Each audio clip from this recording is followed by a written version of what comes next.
Sure, good morning, everybody. So I'm James Cross. I'm at Workday. I came to Workday in August 2015 through a startup acquisition, then led on some product strategy and go-to-market for Workday's learning management system application as we launched that into the market. Then spent about 2 years working on corporate strategy, working on a bunch of different projects and new product investments and some M&A. And then when Workday Ventures announced its new fund, just over a year ago now, I've been very heavily involved in some of our investments through the new fund. And today I actually lead up product at Workday's incubator and research and development organization, which incubates and launches new products into the market. So I'm really the product guy / ventures guy here. Mm-hmm. And I'm involved in... A good perspective to have. Yeah, involved in a lot of our investments from a product perspective, especially those that involve any emerging technologies and that relate to our platform strategy. So Workday has been making investments for quite some time. We made our first in, I think, 2013, 2014. But they've been pretty much opportunistic until now. And just over a year ago, we announced Workday Ventures' new $250 million fund, which is focused on Series A through C. And we expect to make around 10 to 15 investments per year right now. And we've got a team that are focused on making investments that are really augment our platform strategy and add value for our customers. So that's our focus right now. Great, thanks. Matt? Hi, everyone. Matt Nerlinger. I'm with ServiceNow. I'm on the corporate development team, and so my role is really primarily to do M&A, but also we have a ventures practice. I joined ServiceNow about a year ago, and with ServiceNow, we've historically also made opportunistic venture investments. We don't have a dedicated fund. Everything we fund is off our balance sheet. That being said, we probably make about 5 to 10 investments per year. There's really no average check size. We'll make investments of a few hundred K up to like $10 million. And do everything from seed all the way through actually even like pre-IPO rounds. Our team, we've got 5 folks on our team, and in general, trying to invest kind of across our platform to support our product ecosystem. Great. Phoebe? Awesome. Hi, I'm Phoebe Peronto. I'm from the Salesforce Ventures team. Salesforce Ventures is the strategic investing arm of Salesforce.com. We're focused on expanding the Salesforce ecosystem, and that can take a variety of different permutations from startups that partner with us, integrate with us, are built on our platform. We typically write checks of around $2 million, and we're focused on a variety of sectors within enterprise SaaS. Our team is around 6 investors in the US, but we have coverage globally, and we're pretty active. So last year, I believe we did around 95 investments, and obviously it varies year to year, but pretty active in the space.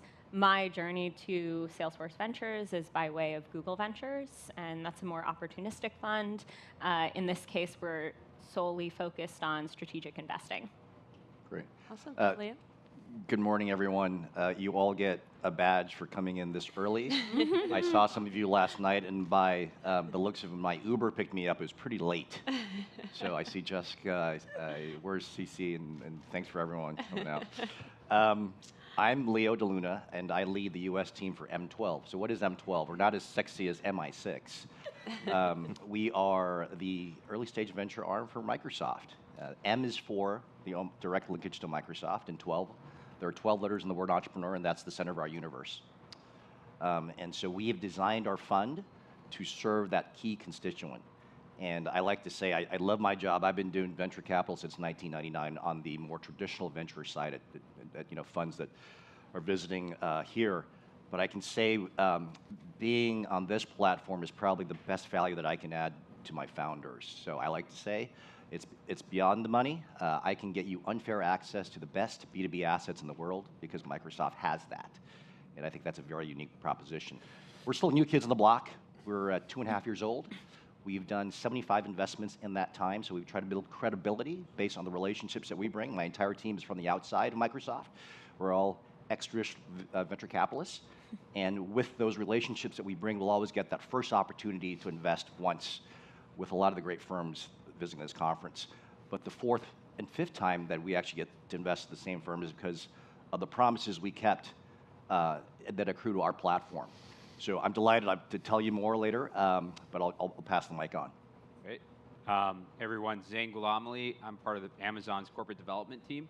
And within that, I help to manage the Alexa Fund, which is our $200 million venture capital fund, investing in, as the name kind of denotes, Alexa. But it's startups as well as growth stage companies that have some sort of tie-in with voice or the potential to tie in with voice. And so that allows us to kind of invest across consumer, enterprise, healthcare, robotics, automotive, you name it, core AI. And so we've done over the life of the fund, which is almost 4 years old now, 60 investments. We typically get involved at Series A all the way up to Series C. But we also have the opportunity to invest at seed and pre-seed through our accelerator, which we do with Techstars, and we're now in our third cohort there. And we also run a set of graduate and student entrepreneur-focused fellowships. So the program's unique insofar as we try to then match up entrepreneurs and companies with Alexa teams and give them access as well to get priority on our roadmap, and then also get the opportunity to kind of provide feedback and so that they can kind of then influence the direction for Alexa.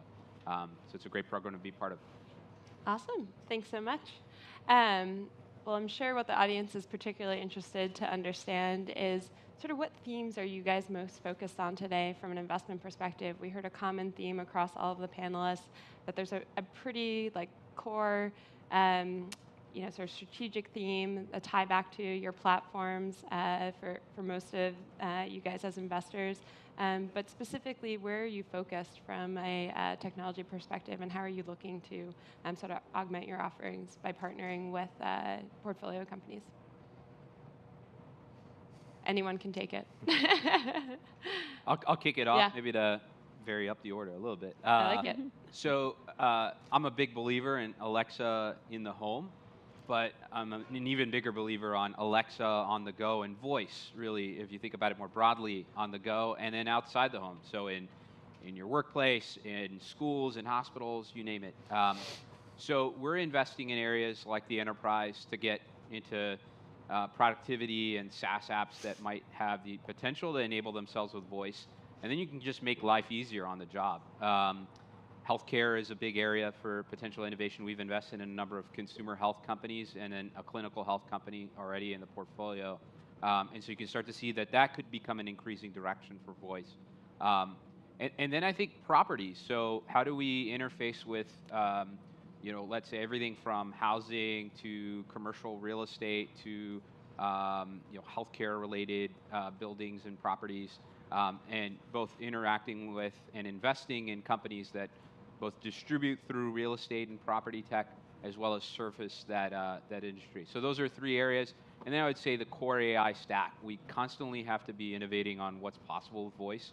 To do that, we want to invest in companies that are innovating in natural language understanding, semantics, everything from summarization tech to improving the speech recognition aspect of voice. So those are a couple of areas. And then I would say a geographical area is Alexa is in the US, but it's far beyond that now.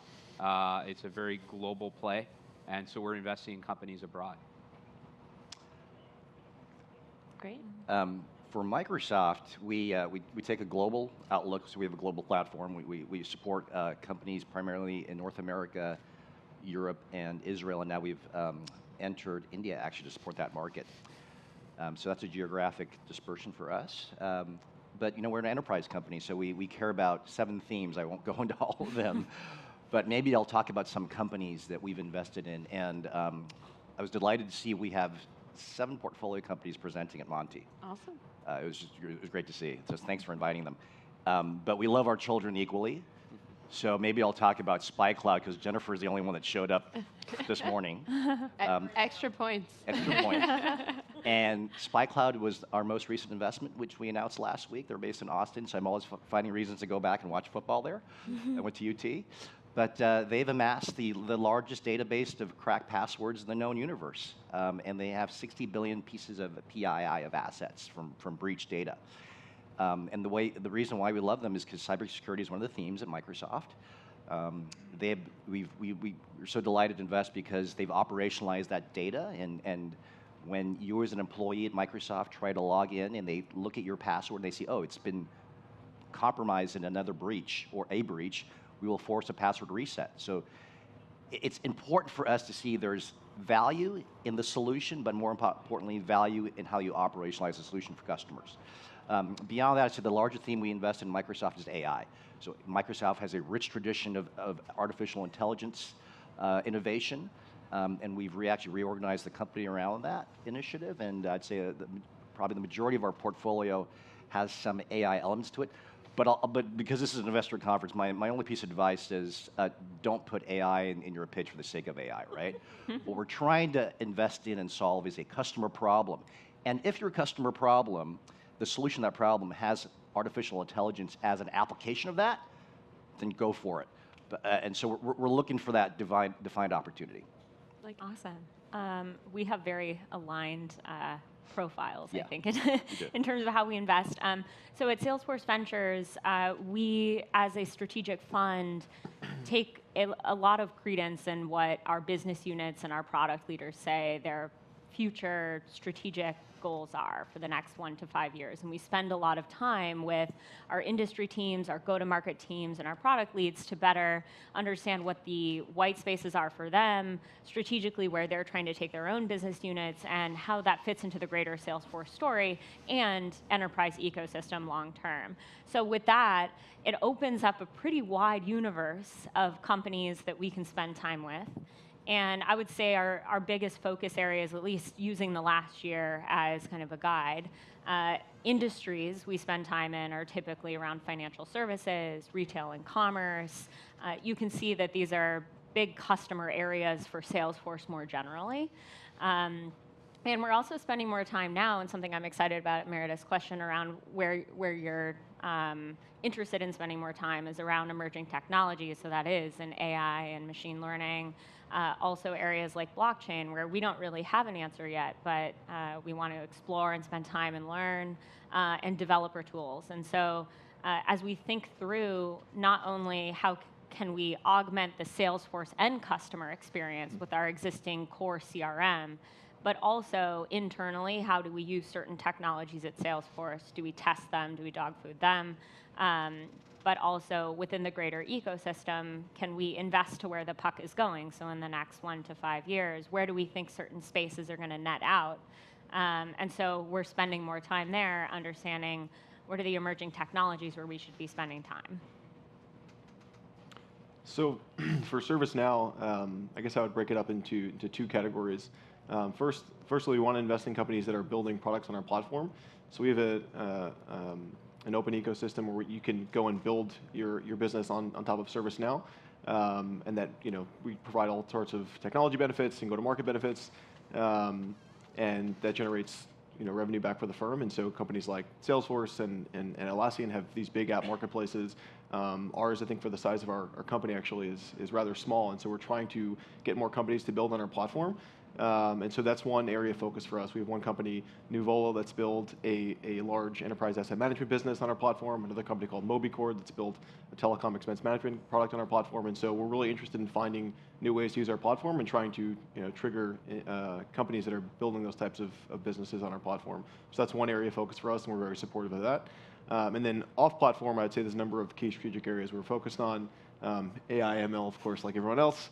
But specific use cases, I think, is an important thing to consider. And so we are an IT company, first and foremost, and so companies that are doing orchestration or mediation for IT incidents, I think is really interesting for us. Right, replacing people with technology, I think, is generally the theme we play on there. DevOps is an important area for us, right? We've historically sold to the CIO organization, and so increasingly app developers and people under the CTO organization are more influential in driving IT decisions, and so we want to be involved in that and learning from those new workflows. And so we've made a concerted effort to invest in companies that are doing new things in the DevOps workflow and in collaboration in that area. And then the last area, I would say, someone mentioned data security and governance. I think that's a really important theme for us as well. As workloads move more to the cloud, security requirements change, and so we've invested in a company called Baffle that's doing encryption technology for workloads both at rest as well as in work. So that's an area of interest as well. Great, James. Thanks. And at Workday, I think our true north has always been our customers and the customer experience. And we found with lots of our customers being Fortune 500 companies, they were getting lots of startups approaching them with different products that are generally around Workday space. And our customers were struggling to separate the signal from the noise and decide what was useful and what wasn't. And so we see ourselves playing a role in vetting some of these startups, making sure that they exist in spaces that Workday doesn't plan to either build or buy in the future, and building bidirectional integrations that add value for our customers and bring some of the innovation that they want to see to our platform. So we announced in late 2017 that we're opening up our platform as well. Shortly, customers and partners and third-party vendors will be able to build whole applications on the Workday platform. And so really we see the new Ventures Fund as sparking lots of innovation around the Workday platform and bringing some great companies to it. As I mentioned, especially in white space areas where Workday doesn't have plans on a roadmap to either build or buy. In terms of specific areas we're interested in, we're always interested in the future of work and the employee experience. So things like artificial intelligence. Also on the employee experience side, we've been investing in companies like Scoop, which do employee mobility, Topia, which does employee mobility when they want to move between countries on international assignments. And we're also interested in just generally cloud technologies, especially as we recognize our customers live in this kind of mixed heterogeneous cloud environment. So we invested in a company called Workato, which is a cloud-native dynamic point-to-point integration platform, which allows you to kind of click and drag and create meta applications by having things triggered in different applications. So that's a really cool company that I'm personally a big fan of. On the emerging technology side, like Salesforce Ventures, we're interested in blockchain. My product team is building some of Workday's first blockchain products, and so we're very interested in developer tools in the blockchain space right now. And also, we're increasingly interested in the AR/VR space as well. With us having learning applications and thinking about how technology can enable people to develop new skills in the future, lots of our customers are really interested in virtual reality. For instance, Walmart just rolled out Oculus Go to 30,000 of their stores. And so we're thinking about what the story is there and how we can make some investments to advance that space as well. Awesome. Great to understand the themes that you guys are focused on. Obviously, when entrepreneurs start talking to you and think about taking money from any one of your companies, the way that they tend to frame and view your capital is really as strategic capital. Let's talk a little bit about some of the specific strategic value that you're able to add back to your portfolio companies, and feel free to pick an example to illustrate it as opposed to just telling us. But Leo, maybe we'll start with you at Microsoft. We have 10 investors at M12, but it's supplemented with our secret weapon of another 15 folks that principally reside in Redmond, and they are called our portfolio development team. So when a company joins our family, they get matched to one portfolio development manager. It could be an Adam, a Christina, a Catherine, a Elaine. It's a one-to-one relationship that persists during the investment. And their job is to get our portfolio companies outcomes as an integration with Dynamics or our AI stack. And it's not an introduction, right? Because introductions typically fall on the floor in a large organization, so you need a lot of persistent hand-holding. And so it is their mission to get that outcome and project manage. The other thing we've done is programmatic value add. And our competitive advantage as Microsoft is that we have 40,000 sellers in the field.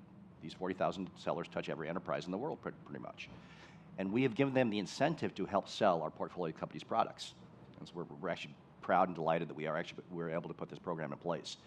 And the incentive our field gets, they get 10% of every deal they help close for our portfolio companies' products. And the secret there is it's the portfolio company doesn't pay for it. Microsoft pays for it in the form of quota retirement. And so when I tell that story to prospective founders, they say, well, stop, you're selling after the close, number one. Number two, you're telling me my CAC is zero, right? Because you're actually walking me in the door for this free GTM. And number three, my win rate is probably going to go through the roof because, again, this is a trusted relationship that's getting walked in at the right time. And so specifically, we've got a quarter of our companies now on this program because it's about a year old. And several of them, one example is a company called Previdary, and they do business analytics, and they have now on 32 engagements with our field, and they've already closed 7 of them. That's awesome. So this is just adding massive amounts of top line in a basically free GTM. Wow, great. I'd love to have 40,000 people selling my product if I had one. Zane, you want to talk a little bit about Amazon? Sure. Similar structure. I think we've got a portfolio management team of 2 and our investment team of 3. So we do try to have that type of ratio where such that we can offer not only post-investment the Alexa integration, but also the connections within broader Amazon. I'll give you one kind of example that comes to mind. June Oven, which is a computer vision driven oven, and they do everything from kind of you pop in your food, it automatically recognizes what you're cooking, you tell it how you want it cooked, and then it does the entire cook cycle from start to finish. So as you can imagine, there's a lot of tie-in with our food and kitchen businesses, our grocery businesses. So not only did they work on an Alexa integration where you can use Alexa to do oven control, but on top of that, we made an introduction to Whole Foods and worked on an integration with them where not only can they cook foods that are in Whole Foods' catalog, but then also display in Whole Foods stores, so you get the entire cooking experience visually, and then you start to say, all right, well, I want to cook XYZ that I haven't, had the gumption to be able to cook before, and then I'm also going to pick up a June Oven. So it's a great sort of distribution channel, inspirational channel, and it works and tugs on that broader Amazon theme. And then the same thing on the enterprise side. We've got companies in the portfolio that do core AI services that obviously can work with the Alexa team on figuring out ways to help power the future of voice, but then it can also sell potentially to broader sets of Amazon teams. And our portfolio management team is facilitating those introductions and managing those relationships. So that's one of the ways that we provide value. And then I'd say on top of that, when Amazon invests, it's definitely a sort of validation of sorts and definitely helps with future fundraising. We then make capital introduction as needed further down the line. Awesome. I'll let you guys pick the order next. Oh, sure, yeah. So in terms of Salesforce Ventures value add, the way that we conceptualize supporting our portfolio companies is to help shepherd them through Salesforce and help them understand how to better engage with us by providing them access to executives, experts in certain industry areas and business units, and also any other customer introductions that might be relevant for them. I think that's been articulated across both M12 and Alexa. It's the access to people you wouldn't otherwise have access to, right, as a startup, as you're growing and developing. I think something that we personally believe in is the both early stage and more mature companies, bringing them into specific conversations that apply to their maturity. So at the earlier stages, if you're trying to develop a sales team or better understand what it looks like to go to market, we'll introduce you to our pricing team. We'll give you an executive sales leader who really understands what it's like to grow a sales organization. At the later stages, maybe you're more focused on feature launches and you need to better understand how to architect your technology around Salesforce so that feature launch is superb. So we're going to bring people in at the right stage at the right time who are experts in their area. We have this incredible population of Salesforce experts who are here to help support you as a portfolio company.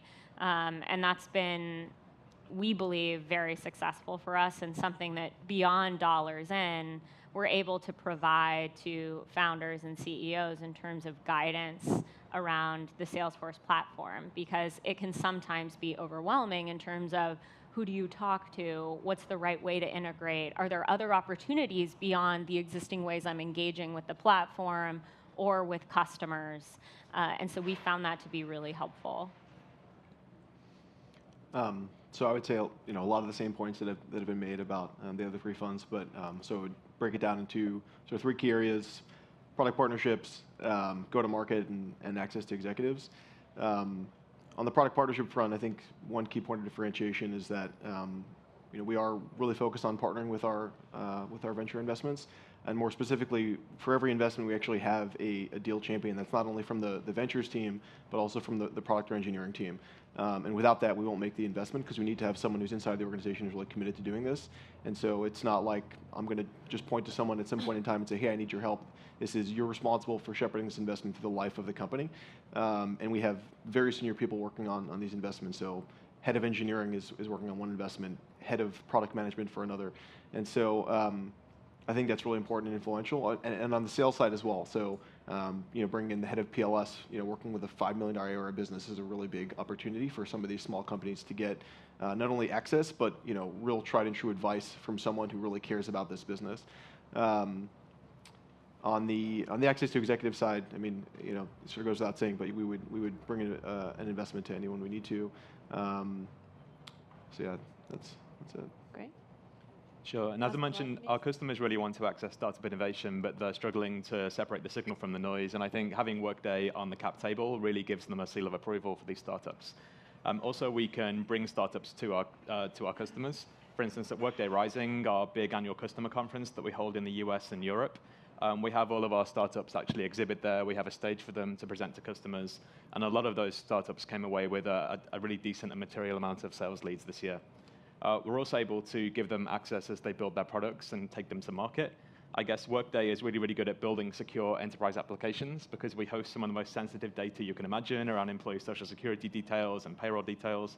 So we can give advice to our startups on how to build secure enterprise apps that are architected in the right way and that are fully GDPR compliant, in addition to obviously the product and go-to-market and sales side of the house as well. And also we can work with these startups to build rock-solid, productized, bidirectional integrations. So we can give them access to product leaders, make sure they've got these integrations, and so that reduces their sales cycles, it gives our customers a really good experience, and it also reduces the time to market as they look to onboard customers as well onto their products. Fantastic.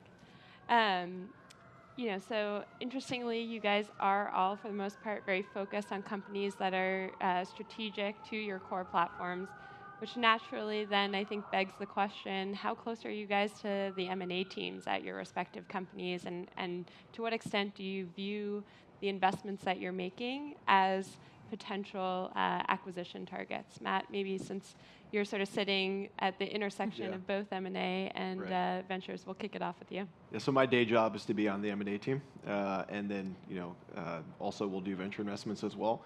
So the two are intimately tied at ServiceNow. I would say by no means is an investment a indication that we will buy that company or have high intentions of buying the company in the future. It's certainly something that we're focused on, but it turns out that the M&A team has kind of the right mix of financial background, product understanding of the business, and venture execution capability. So that's why it sits there. I will say that while it isn't a full endorsement that we want to buy a company, it's certainly something that we do focus on. And so I know, Meredith, you had asked another question earlier, which was or offline, which was about our interest in additional rights we would get as an investor. And so we are focused on and generally asking for notification rights if you do get a term sheet for acquisition. And we do ask for general investor rights as an investor, as a corporate venture investor. So definitely want to have an eye on that, and there is an opportunity for us to buy you, certainly, if we do invest. Yeah. We'll add that question onto mine about any special rates that you guys ask for, whether it's a ROFR, a notification, information, any sort of special addendums that you guys have outside of the normal course of a deal. In terms of how Salesforce Ventures interacts with the M&A team, we, first and foremost, as the venture fund, our goal is to expand the Salesforce ecosystem. So we are primarily focused on venture investments. Of the total number of our exits, a small percentage have been acquired by Salesforce. So the primary goal is not to invest to acquire. In terms of the terms that we typically ask for, it's very similar. There is a notification right. It's very friendly, and a few others, but mostly just to give us a heads up. Something's going to happen. So we invest for financial return. That's our motivation. So we want to maximize the value and are invested in the financial success of our entrepreneurs. And therefore, never do we invest to acquire, and we actually keep those functions quite separate. The corporate development team actually reports into the CFO, Amy Hood, and then we report into Peggy Johnson, who leads all of business development at Microsoft. So Peggy gets to think about things in 5 to 10 year increments and building massive markets for the company, and so we're part of that innovation. So it's important to us that we just invest in the best companies, and sometimes they may be even competitive to Microsoft, frankly. We've got a couple in the portfolio because you just identified that may have a better solution sometimes, or may be taking a more innovative and different approach. So because we invest for the financial success for companies, we also then try to, and now we just have a policy, we just have clean terms. So we don't ask for rights of first notification or rights of first refusal. We did do that in the beginning of the creation of M12, and then we just took a step back and said it didn't feel like we were aligning to the entrepreneur, because I think it does cause conflict, and because again, so some corporates will invest for strategic reasons, and it makes complete sense to get a right of notification, because that was the reason it's stated we're investing for this. We're just very upfront. We say we want to maximize the value. So if one of our companies is on a path to be acquired by Salesforce or Workday, and not Microsoft, because the value's higher, I'm all for that. So we invest for financial and strategic impact on the Alexa service, and we make our investments through the Alexa fund. Amazon more broadly also does strategic investments from time to time outside the Alexa fund, but it's more rare. In that case, we're typically leading rounds. In the Alexa fund's case, we're not typically leading, and we think about kind of the level of maybe strategic rights commensurate to that. It's telling that we've co-invested with Salesforce Ventures and M12, and a couple of times. And so we think about ourselves as friendly to the broader investor ecosystem. As we think about kind of the track record of exits that we've had, we've invested in 60 companies, nearly 10 exits over the lifetime of the fund. Only one of those has been to Amazon, and that's been Ring. We invested in Ring about 3 years ago and ended up acquiring it last year. But it was over the course of time that relationship developed. There wasn't an impetus to acquire it when we invested. But of course, that dialogue can happen, and many times companies come to us and say, look, we want Amazon to invest, but we would love to have that type of conversation at some point later down the line. We can absolutely facilitate that. As I said, I sit on the corporate development team, so that's a really easy conversation to have when the time's right. But we're super motivated by having entrepreneurs succeed, selling their companies if that's the way they want to go, going out there and talking about how Amazon has been as an investor, and then bringing more companies into the fund. And I think others probably share that philosophy. So, I would look at our track record and think about that. Great. In Workday, we invest primarily, as I mentioned, to add value for our customers. Workday Ventures reports up through corporate strategy, which is quite distinct from corporate development, which has a different reporting line. So we really add value for our customers in our investments. We don't see investments as an on-ramp to M&A, although, of course, that may be an outcome in the future for some of our startups. But we wouldn't want them to kind of rely on or depend on the fact that Workday might acquire them eventually. Yeah, makes sense. So sort of our last question here. Obviously, there has just been a massive rise over the last few years in dollars deployed by corporates into startups, but also the number of companies that are sort of starting corporate venture programs.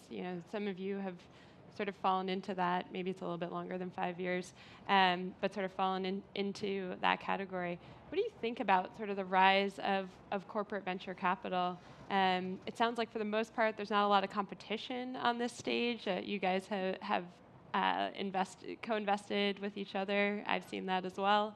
But what do you think sort of the future of corporate venture capital is, and what do you think of this rise, I guess, in particular, of a large number of firms sort of entering the ecosystem, and how will you distinguish yourself?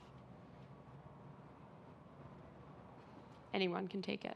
I'll take it. I think it's a very healthy trend. Corporations now see the innovation muscle internally probably not as strong as they'd like, and so they want to go outside for that and build that channel to startups. That's certainly one of the reasons why at M12 we exist. Satya transformed the company, and he's a learning machine. And he said innovation doesn't come from the four walls of Redmond. It comes from the outside, so let's go seek that. And so we're honored to bring that to them and to his leadership team.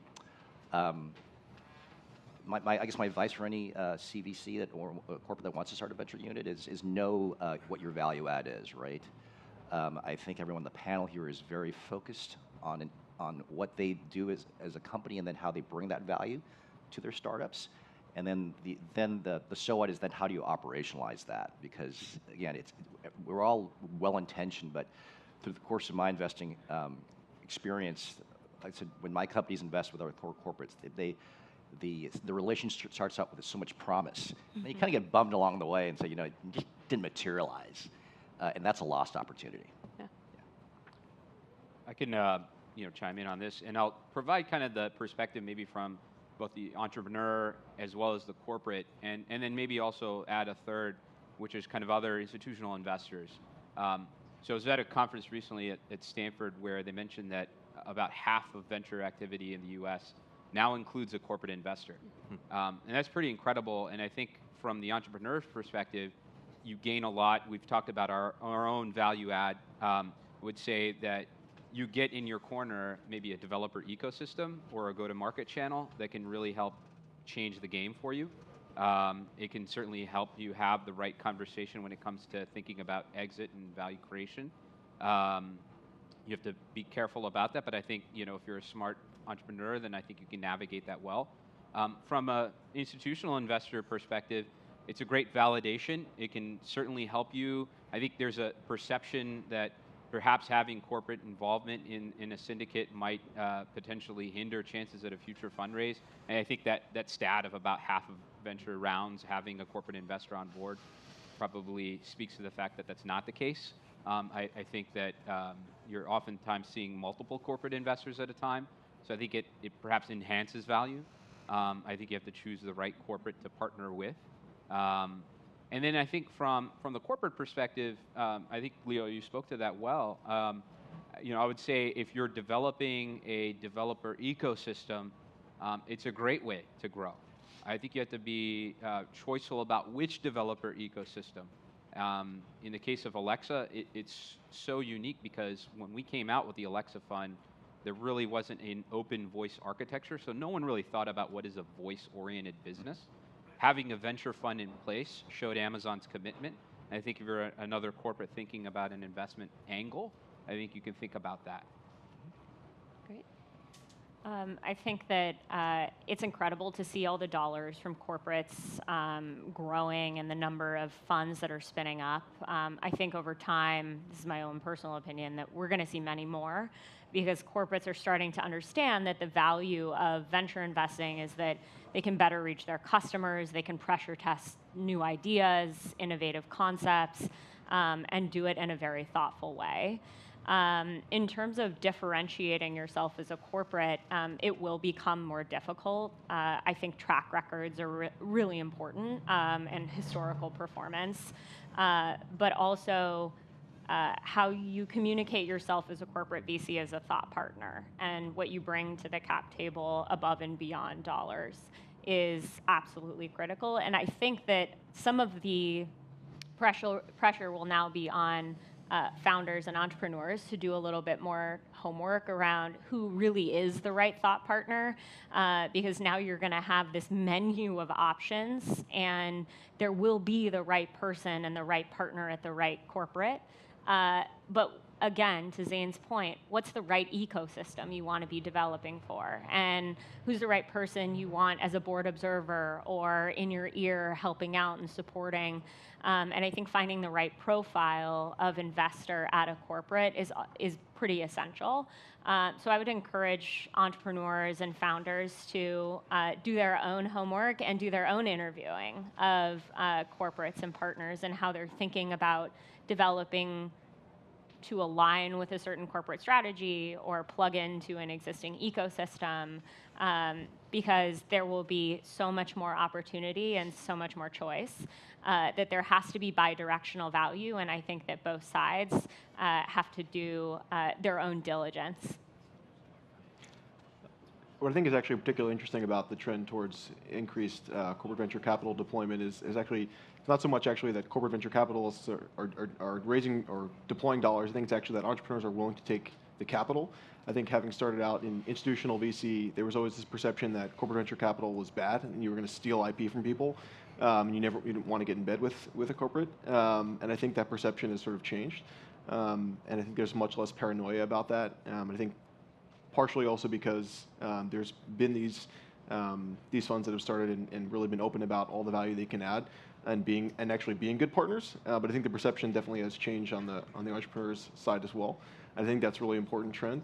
And I think that trend should continue. I think should we hit a recession and we have a tough macroeconomic environment, it's always possible that folks pull back. I don't think ServiceNow has any intention of pulling back. I think we are committed to this strategy and we'll continue to be opportunistic, but it will be interesting to see what happens if macroeconomic factors do change. Yeah. Great. And we recognize that our customers live in a very heterogeneous cloud environment. I guess everybody on this stage, every company is going to be in the mix in a substantial way for all of our customers. And so we're really like investing alongside the likes of Salesforce Ventures because we know that those applications and startups are going to play really well into our customers' broader cloud ecosystem. So we see that as a big benefit. Yeah, I think an incredibly important point. Well, thank you all so much for joining us. Thank you to our panelists for their incredible insights.